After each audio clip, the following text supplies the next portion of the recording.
Praise the lord. యేసుక్రీస్తు ప్రభువారి ఘనమైన నామములో అందరికీ ఈ నూతన దినపు శుభాలు. మార్కు సువార్త 9వ అధ్యాయం 23వ వచనాన్ని జ్ఞాపకం చేసుకుందాం.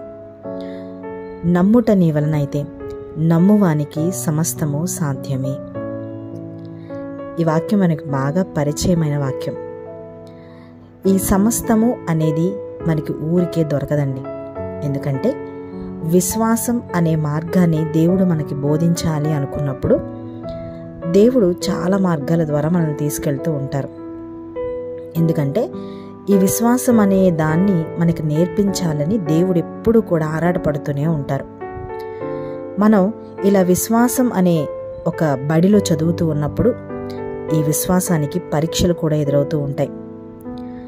విశ్వాసంలో క్రమశిక్షణ, విశ్వాసంలో సహనం, విశ్వాసంలో ధైర్యం, ఇలా ఎన్నెన్నో మెట్లెక్కితే గాని విశ్వాసపు ఆఖరి మెట్టుకు మనం రాలేం. ఆ ఆఖరి మెట్టేంటో తెలుసా? విశ్వాసంలో జయం. నైతికమైన సారం మనకి విశ్వాసం మూలంగానే వస్తుంది. దేవుణ్ణి మనం అడుగుతూ ఉంటాం, ప్రార్థిస్తూ ఉంటాం, మొరపెడుతూ ఉంటాం, కానీ దేవుడి దగ్గర నుంచి జవాబు రాదు. అప్పుడు ఏం చేయాలి? మనం సాధారణంగా మనం ఏం చేస్తామంటే జవాబు రాకపోయేటప్పటికీ ప్రార్థన మానేస్తాం. కానీ ఆ సమయంలోనే మరెక్కువగా మనం ప్రార్థన చేయాలి. దేవుని మాటలు నమ్మడం మనం మానుకోకూడదు. మనకి కనిపించే వాటిని, వినిపించే వాటిని ఆధారంగా చేసుకొని దేవుడిచ్చిన వాగ్దానాల నుండి మనం తొలగిపోకూడదు. ఇలా స్థిరంగా నిలిచి ఉంటే విస్తారమైన శక్తి అనుభవాలు మనలో పోగవుతాయి. దేవుని మాటకి వ్యతిరేకంగా జరుగుతున్న సంఘటనలను కన్నులారా చూస్తూ కూడా మనం మన విశ్వాసం మీద నుండి చలించకుండా ఉన్నప్పుడు మనం బలపడతాం. ఒక్కోసారి దేవుడు కావాలని ఆలస్యం చేస్తారు. ఈ ఆలస్యం అన్నది కూడా మన ప్రార్థనకు జవాబు లాంటిదే, గుర్తుంచుకోవాలి. మనం ప్రార్థన దేవుడు విని మన విన్నపం నెరవేరితే అది దేవుడు నా ప్రార్థన ఆలకించాడు అనుకుంటాం కదా మనం. అలాగే ఈ ఆలస్యం కూడా, ఆలస్యం అవుతుంది అంటే కూడా దేవుడు నా ప్రార్థన ఆలకిస్తున్నాడు అనే మనం అర్థం చేసుకోవాలి. బైబిల్లో చాలామంది భక్తిపరులు ఉన్నారు. వీళ్ళందరి జీవితాల్లోనూ దేవుడు ఇలానే పనిచేశారు. అబ్రహాం గారు, మోషే గారు, ఏలియా గారు, వీళ్ళందరూ కూడా గొప్పవాళ్ళేమీ కాదు, కానీ విశ్వాసం వల్లే వీళ్ళు గొప్పవాళ్ళయ్యారు. ఈ మార్గం ద్వారా, అంటే ఈ విశ్వాసపు మార్గం ద్వారానే దేవుడు వాళ్ళ జీవితాల్లో ఏ ఏ కార్యాలు దేవుడు నియమించారో వాటన్నిటినీ కూడా వారి జీవితాల్లో దేవుడు చేయగలిగారు. ఉదాహరణకి దేవుడు యోసేపుని ఐగుప్తు సింహాసనం ఎక్కించడానికి సిద్ధపరుస్తూ ఉన్నప్పుడు దేవుడు యోసేపు గారిని పరీక్షించారు. ఆయన్ని పరిశోధించి పరీక్షించినవి ఏంటో తెలుసా? కారాగారంలోని కటిక నేల మీద నిద్ర, చాలీచాలని తిండి కాదండి. దేవుడే ప్రారంభంలో అతనికి దక్కబోయే అధికారం గురించి, దాని యొక్క ప్రతిష్ట గురించి, అతని అన్నలందరికంటే తాను ఘనుడవుతాడు అని ముందే చెప్పారు. ఈ వాగ్దానమే యోసేపు గారికి అన్ని సంవత్సరాలు ఆయన మనసులో ఉంది. అయితే అతను ముందుకు వెళ్తున్న కొద్దీ, అడుగు ముందుకు వేస్తున్న కొద్దీ అడుగడుక్కి ఈ వాగ్దానం నెరవేరే సూచనలే కనుమరుగైపోయాయి. అసలు కనిపించట్లేదు.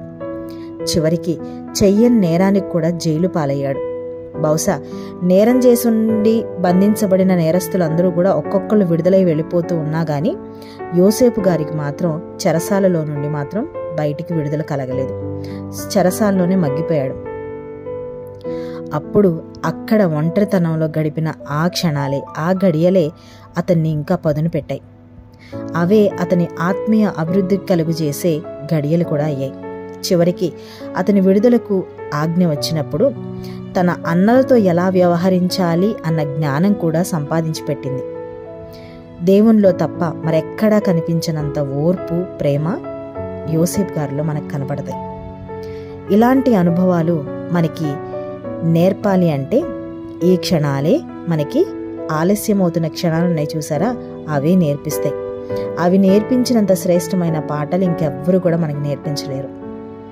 ఒకసారి దేవుడు ఒక పని చేస్తాను అంటూ పలికిన తర్వాత కూడా రోజులు గడిచిపోతున్నా ఆయన దాన్ని చెయ్యకుండా ఉన్నారు అంటే అది చాలా కష్టంగా ఉంటుంది మనకి.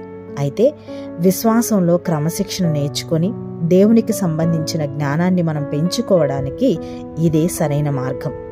మరే విధంగా కూడా ఇది సాధ్యపడదు. కాబట్టి విశ్వాసంలో మనం ఆఖరి మెట్టుకు వెళ్ళాలి అంటే తప్పకుండా కొన్ని పరిస్థితుల ద్వారా దేవుడు మనకి ఏం నేర్పించాలనుకుంటున్నారో వాటిని మనం గ్రహిస్తూ ముందుకు వెళ్ళడం చాలా అవసరం. కాబట్టి విశ్వాసపు మెట్టు ఒక్కొక్కటిగా ఎక్కుతూ మనం ఆఖరి మెట్టుకు వెళ్ళినప్పుడు అప్పుడు నమ్మువానికి సమస్తము సాధ్యమే. అప్పుడు నువ్వు ఏదైతే నమ్ముతావో అది నీకు జీవితంలో తప్పకుండా నెరవేరుతుంది.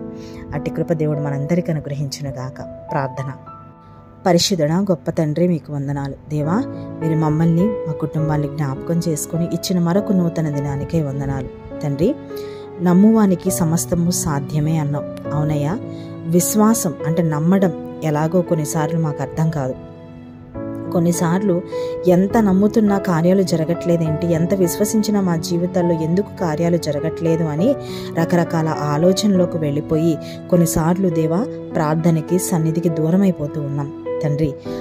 ఆ క్షణాలే ఏవైతే మమ్మల్ని బలహీనపరుస్తున్నాయో అక్కడే మేము బలంగా ఉండాలని దేవా మీరు వాక్యం ద్వారా మాతో మాట్లాడినందుకు వందనాలు.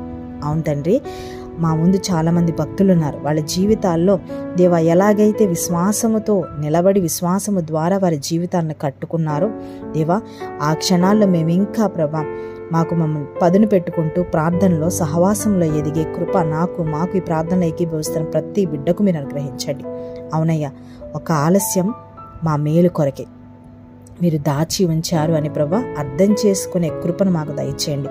ఒక కార్యం వెనక ఒక ఆలస్యం జరుగుతుందో అంటే ఖచ్చితంగా మీరు శ్రేష్టమైనది అందులో నుంచి బయటకు తీసుకుని రాబోతున్నారు అని ప్రతి ఒక్కళ్ళు గుర్తించగలగడానికి సహాయం చేసి నడిపించమని యేసుక్రీస్తు ప్రభు వారి ఘనమైన నామంలో అడిగి వేడుకొని ప్రార్థించున్నాము తండ్రి. ఆమేన్.